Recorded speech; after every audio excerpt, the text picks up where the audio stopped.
To the east of Osaka and south of Kyoto lies the city of Nara. Having formed out of a collection of temple towns, modern Nara emerged in the 17th century as a thriving center of commerce and manufacturing. But the city holds a much more ancient history as well. In 1897, a remarkable discovery was made in the nearby countryside.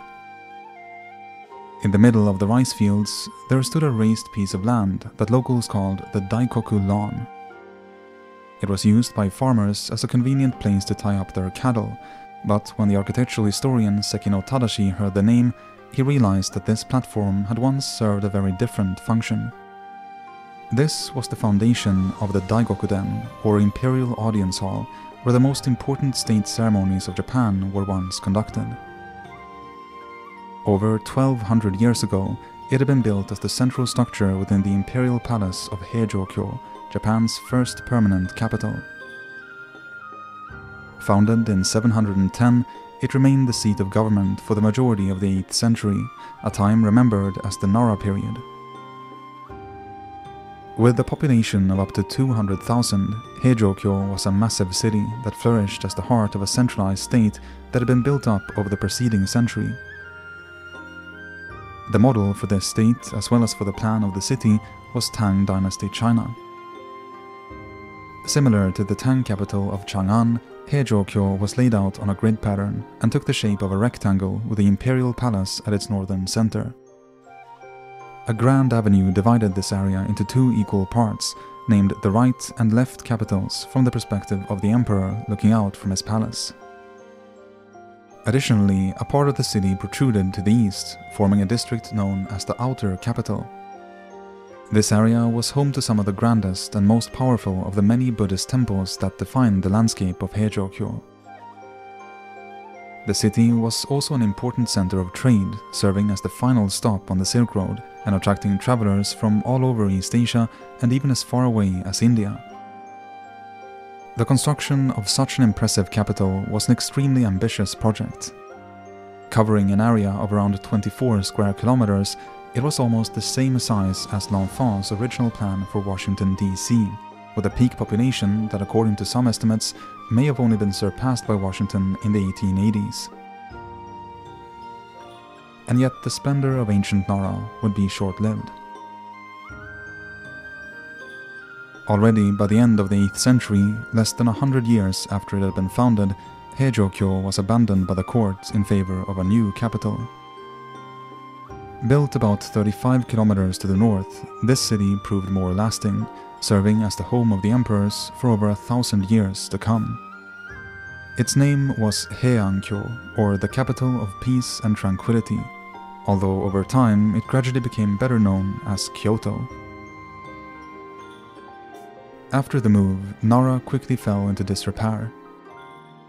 Before long, its grand palaces, bustling markets, and the homes of well over 100,000 people had been replaced by rice fields.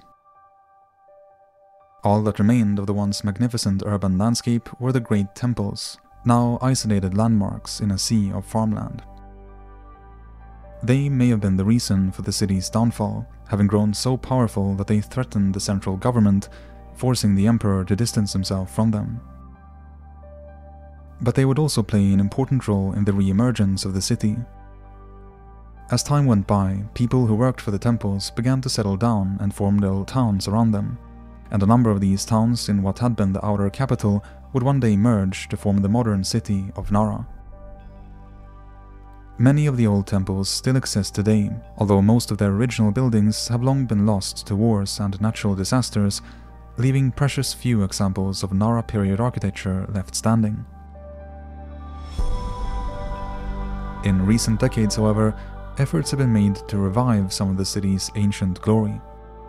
Based on extensive research, buildings that in many cases have not been seen for over a millennium have been meticulously restored with traditional methods and materials. The first projects began about 50 years ago, and reconstructions are still underway, with even more on the horizon.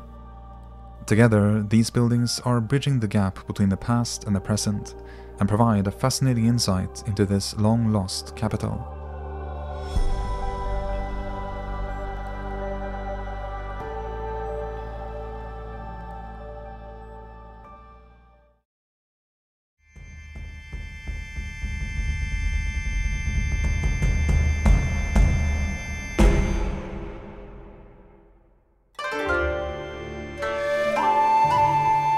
The main gate of Heijō-kyō was located in the south and known as the Rajomon.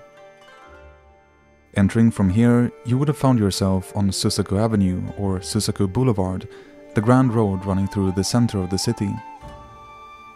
It was named after the vermilion bird, a pheasant-like creature from Chinese mythology believed to be the guardian deity of the south. At 74 meters wide and 3.7 kilometers long, the road would have been both wider and about twice as long as the Champs-Élysées in Paris, and continued uninterrupted until reaching the main gate of the Imperial Palace. Known as the Susaku Gate, it stood 2 stories tall and 5 bays wide, crowned with a double-layered gabled roof.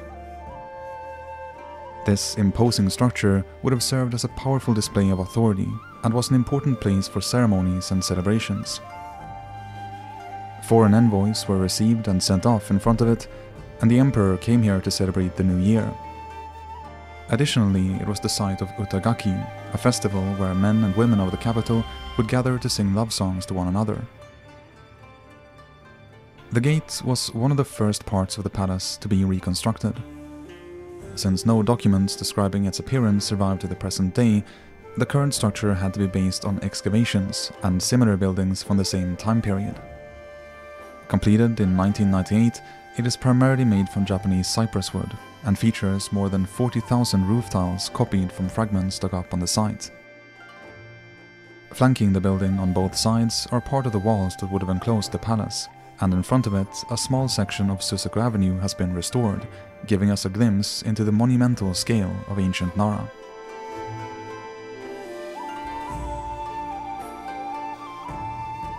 Extending beyond the gate, the sprawling palace complex would have covered an area of roughly 120 hectares, making it considerably larger than the Forbidden City in Beijing, although less than half the size of the contemporary Daming Palace in Chang'an. Apart from providing a home for the emperor and his family, it also functioned as the center of government. Thousands of bureaucrats worked in the many government agencies that were located here, and the country's most important state ceremonies were conducted in what was known as the Chodo-in, or State Halls compound. Originally, the Susaku Gate would have led into this area, consisting of a grand square followed by 2 enclosures. The first one contained a number of smaller state halls, while the second housed the Daigokuden, or Imperial Audience Hall. Named after the star believed to be located at the center of the universe, this was the largest and most important building in the entire palace. It was here that emperors were enthroned, received New Year's greetings, and welcomed foreign envoys. But in the 740s, the building was moved to a temporary capital called Kunikyo, and when the court returned to Nara a few years later, it was left there to be used as the main hall of a Buddhist temple. At this point, a second Chodo-in was built east of the first one, and it is the slightly smaller Daigokuden of this compound that was discovered in 1897. Today, all that can be seen of the second Daigokuden are its foundations, but the first one has been restored to its former splendor. After more than 8 years of construction and many more years of research and planning, it was completed in time for the 1300th anniversary of the city's founding in 2010. Standing 27 meters tall and 9 bays wide, it is one of the largest wooden buildings in all of Japan. Every effort has been made to recreate the original hall as faithfully as possible, with even a copy of the imperial throne being placed inside. But the building is in fact a fusion of ancient and modern technology. In order to comply with today's building codes, while interfering as little as possible with the Nara period design, seismic isolation devices were incorporated in its base, minimizing the shaking caused by earthquakes and hopefully allowing the current building to survive for many centuries to come. Following its completion, work has continued on the surrounding enclosure.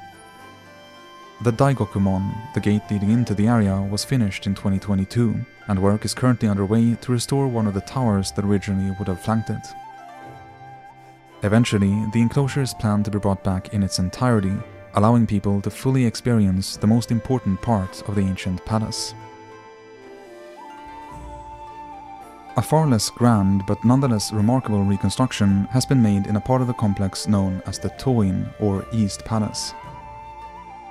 While excavating a corner of this site in 1967, archaeologists came across an irregular area covered by pebbles and surrounded by the remains of a number of buildings. What they discovered was something completely unique that had previously only been glimpsed from descriptions in old documents: a garden from the Nara period. After thoroughly researching the remains, they were covered with the soil to protect them. Then, in 1998, the East Palace Garden, as it became known, was recreated on top of the original buried findings. Believed to have been used for banquets and ceremonies, it centers on an elegant wooden building stretching out over an L-shaped pond. Some of the original decorative rocks dug up on the site have been reused along the shore, while pollen, leaves, and seeds excavated from the bottom of the pond have been used to identify the plants that grew around it. In some cases, even the exact location of individual trees has been restored, based on shallow depressions in the ground or places where large branches were excavated in clusters. With its naturalistic features echoing much later designs, this is often referred to as the prototype of the Japanese garden.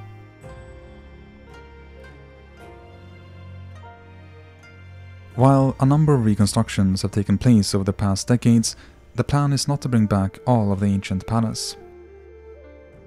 The current development of the site can be traced back to the 1970s, when protests over intentions to build a railway depot and a highway over the ruins led the government to buy up the remaining privately owned land and designate the entire area as a special historic site.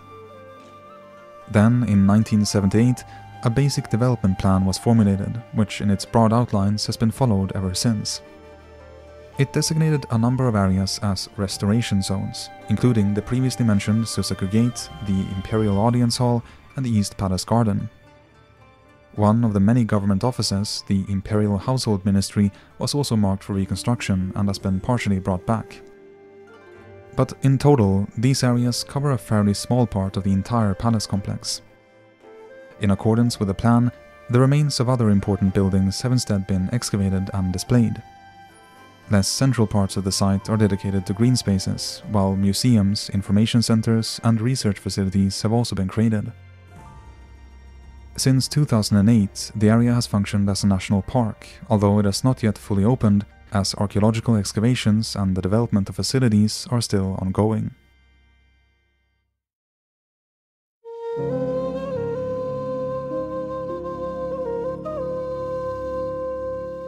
A few kilometers away from the Imperial Palace stands Yakushiji, a temple that has undergone a massive transformation over the past 50 years. Named after the Buddha of healing and medicine, it was founded in 680 by Emperor Temmu to pray for the recovery of his consort from an illness. It thus predates the founding of Heijō-kyō and was originally built at an earlier capital before being moved to its current site in 718. Counted as one of the 7 great temples of Nara, it was characterized by its magnificent dragon palace-style architecture, which incorporated decorative pent roofs between each floor. Yakushiji was also noteworthy for its layout, being the first temple in Japan where the main hall was placed at the center and flanked by 2 pagodas. Sadly, nearly all of the original buildings were lost to the many natural and man-made disasters that occurred over the temple's long history. A fire in 1528 was particularly devastating, destroying the main hall and leaving the East Pagoda as the only surviving structure from the time of its founding.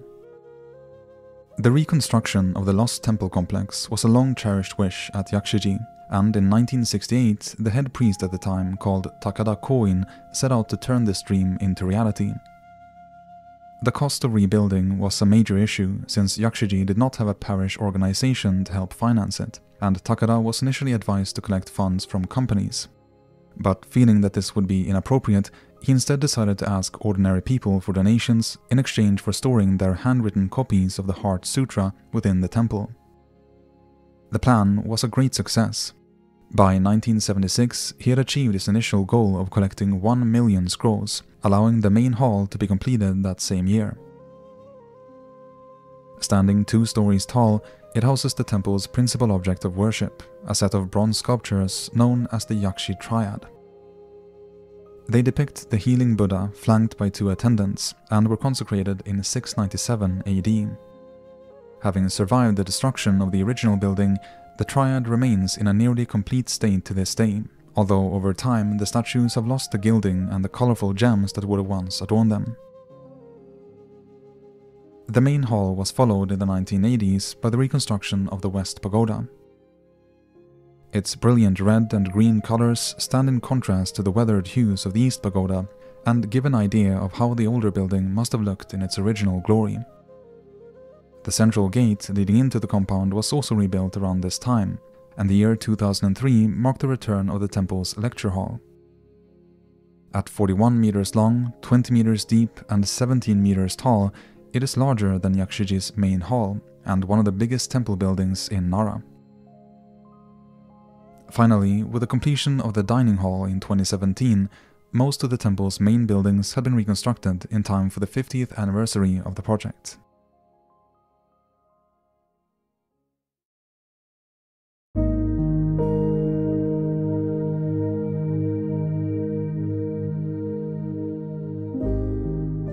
A temple that has more recently embarked on a program of reconstruction is Kofukuji. Located in the outer capital of ancient Nara, it prospered as the family temple of the powerful Fujiwara clan, and at its height boasted over 150 buildings. Over time, its patrons would come to dominate Japanese politics by monopolizing the position of regent, and thanks to this, Kofukuji could maintain its significance even after the capital was moved. It emerged as the dominant political force in the region, governing the surrounding Yamato province, or what is now Nara Prefecture, and even maintained a private army of trainee monks and local mercenaries. In the 15th century, however, Kofukuji entered a period of political and economic decline that culminated in a catastrophic fire which destroyed its main hall along with most of the temple complex in 1717. Similar disasters had occurred before, but this time the temple couldn't afford to rebuild, and neither could its old patrons, the Fujiwara, who had long since fallen from power.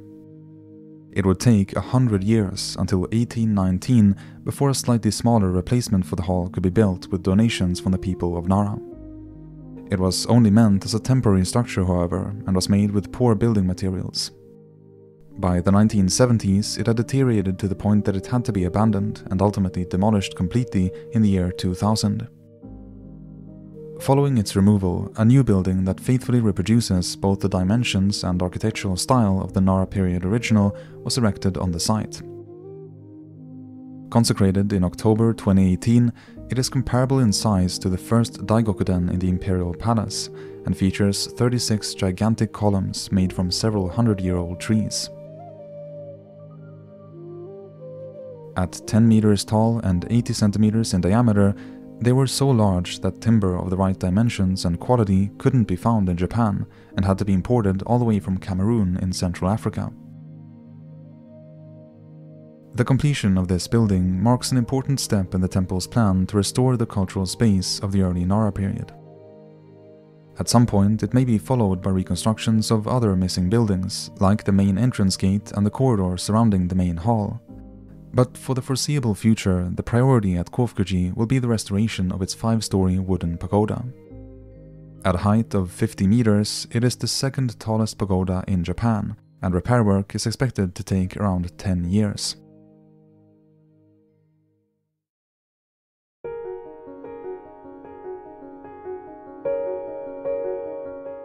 As we have seen, many impressive buildings from the old capital have already been brought back. But I'd like to end by looking to the future at what could be Nara's next major reconstruction. A short distance away from Kofukuji, bordering what was the edge of the outer capital, stands the Eastern Great Temple, or Todaiji. Constructed as the head of a national system of monasteries, this was the grandest monument of the Nara period. The enormous scale of its main hall, measuring 88 meters wide and almost 50 meters tall, was necessary to house its principal image, the Great Buddha of Nara. This gilt bronze statue originally stood 16 meters tall and weighs in at around 500 tons.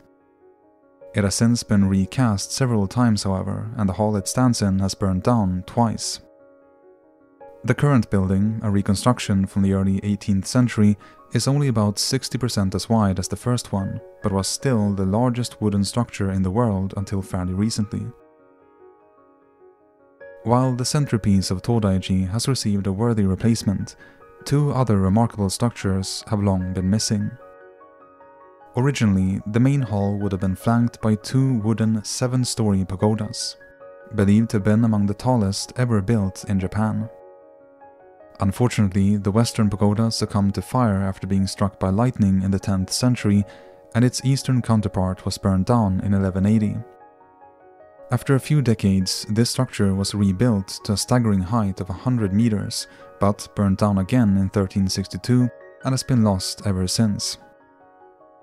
As recently as 2013, however, Todaiji laid out a roadmap for the long-term development of its grounds, which included the goal of eventually restoring the eastern pagoda.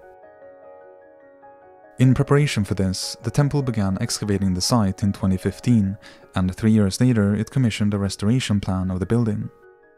The results were revealed in April of 2024 and show that the Nara period structure would have been about 68 meters tall, with an enormous metal spire making up about a third of its total height. This gives the building a much more compact and stable look compared to previous proposals, many of which put the height at nearly 100 meters, like the medieval reconstruction. But even at this reduced size, it would still surpass Japan's current tallest wooden tower, the 5-story pagoda of Toji Temple in Kyoto, by a good 13 meters. As far as I can see, Todaiji has not revealed a specific time frame for the Eastern Pagoda's reconstruction, but they aim to restore its foundations by 2025. Hopefully, if all goes well, the tower will rise again in the not too distant future, returning yet another gem of ancient Nara after more than 800 years.